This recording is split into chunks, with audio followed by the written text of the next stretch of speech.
it, and it's useful as a tool to you and your work. Absolutely. I luckily found Bitcoin thanks to the Human Rights Foundation. And to be honest, I spoke to Alex Gladstone in 2018 when I was speaking at Oswald Freedom Forum. Then I was sharing about some of the difficulties we were having in terms of raising funds and mobilizing resources for our struggle. And then he asked me if I have ever explored Bitcoin. At first, I didn't give it much a thought, but eventually, when he and I engaged in a conversation once again, I asked myself, why not try?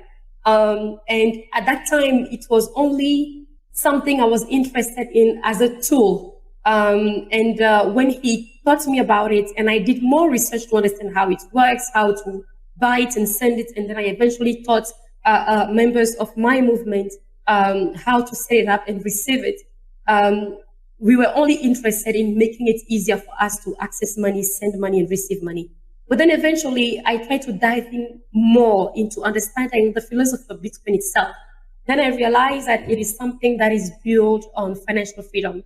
The idea that institutions and governments and people shouldn't have a total control of people's monetary freedom. And that institutions shouldn't have the power to prevent people from accessing their own resources, spending their own money. Then it also made me realize that we have countless of people in countries like mine. In Togo, for example, about 70% of people don't have bank accounts.